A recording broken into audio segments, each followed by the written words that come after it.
Hello YouTube, this is the Nerabin, and this video is a somewhat late response to Endo's video asking what kind of player are you? I will start with the type of characters that I usually play. In the past I have been accused is maybe a too harsh word, but it was said that I play rebels. That is not quite correct, but it is a part of the cast of characters I like to play. The first thing, the most general thing at all, that by looking backwards I hadn't really noticed before the question was posed, that I like to play outsiders. In every character I play is somewhat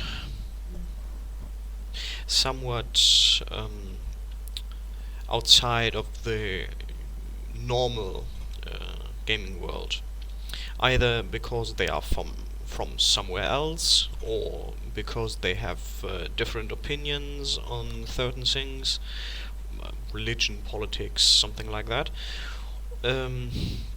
And even if I would play someone on the inside, then I would probably play someone who is inside against his will, and I did so with a Tremere character I played, who did not like being a Tremere and in a way was held hostage.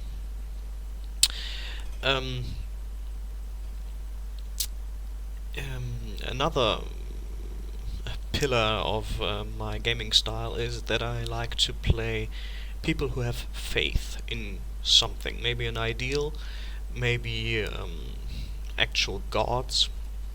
And in fantasy settings and medieval settings, usually this is actual religion, but not always in a fanatical way. Actually, I don't think I ever really played a fanatic, because that's, if you don't allow for conflict in faith, in the face of your character, then there is nothing you can grow out, or you can grow at. If you can't, if you don't allow change in the kind of faith you have, then this is it's a lot less dynamic. For example, I once played a character that lived in fear of the gods, and therefore he tried to appease them at any chance he got,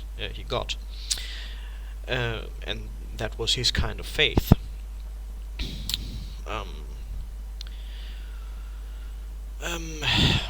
I also like to put accents on my characters. About half of my characters have some kind of accent. I have yet to play a Frenchman, but maybe at a later time I will try. I love accents very much, and I was recently reminded when I due to lack of privacy on YouTube, found out that Meta Rockwell had favorited a video by Amy Abel Walker, I think. Amy Walker anyway, which is an actress that has a channel here, or maybe her agent has a channel here, don't know. But anyway, there are fantastic videos on accents there, and if you have any interest, or as she would say, if you are fascinated by accents, they are definitely worth checking out. I like to do something when I make a serious character, and that is, I usually make personal soundtrack or hymns. I have once played a character about 5 years, and when it was actually I think it was 2 hours of songs that I compilated at last, and whenever I hear those pieces of music, I'm right back in the mindset of this character, and this really helps. When you do something like that and begin to play it every time you think about the character, about what he does, what he was, what he wants to be, and so on, you will make a mental connection, and it's a lot easier to get into character if you hear your music before playing. I usually did this when I was on my way to the gaming table, because it often was at least half an hour away. I like to play characters that talk a lot, but that's not universal. I also the character I mentioned before, the one that I played for 5 years, was effectively mute when he was around people outside of his group. And then there was another one who simply no one would talk to. So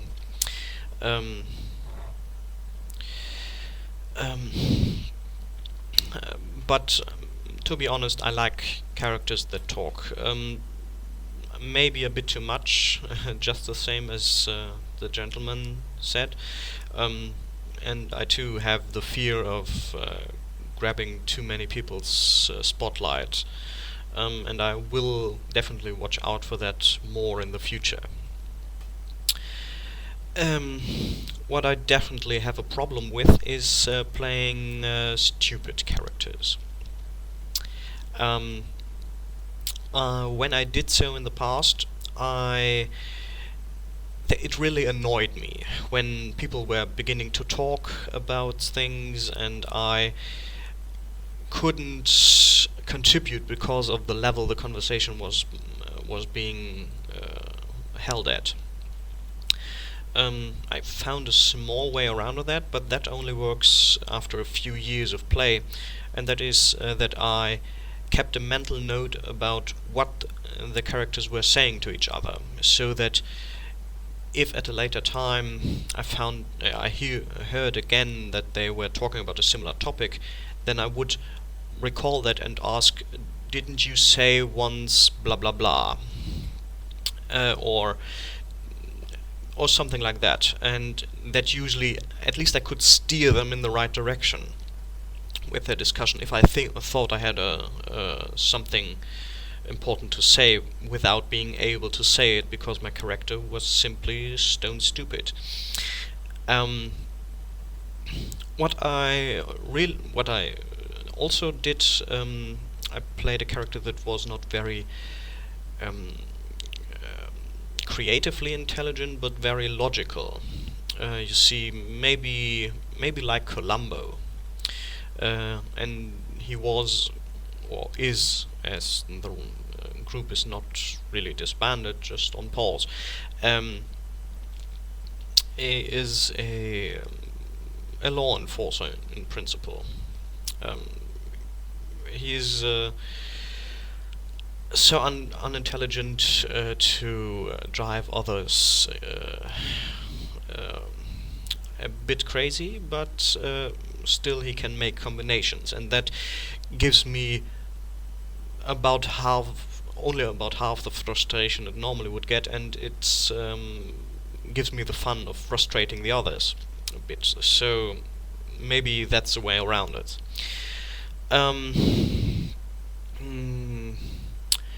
Over the years, I've noticed that I grow more active, that I try to take more of a lead part, I think. Maybe that's beginning megalomania or something, because I'm GMing so much, but who knows. But usually my characters are not the leaders, and I actively try not to be the leader. But then again, and I really care more about the actual play than um, succeeding. Um, the most fun I had in recent years when playing, or the best laugh I would say, was when I played a werewolf, and I was, at least for a short while, corrupted by the worm. And suddenly, I tried to outsmart my own pack and bring it into trouble. I laughed so much, and I was so successful at this, that one of the players actually asked me to shut the hell up. Maybe I overdid it, but um, I can get enjoyment out of something like that, even though I know I will be totally screwed afterwards. So, um, I think this is telling you very much. Um, I also very much enjoy discussions with other player characters aside from the gaming table. Um, I think this is especially when you play a group that stays together for a few years. These people will not only talk about the things that are happening right now. They will, if they travel, then they will talk about their backgrounds, families, and so on, and maybe second guess earlier decisions, and maybe regret some things, or and all this really encourages character development, because when you talk with another player about it, this forces you to um, recall previous events and see them maybe in a new light.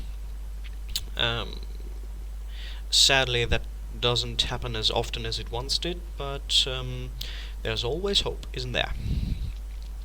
So, um,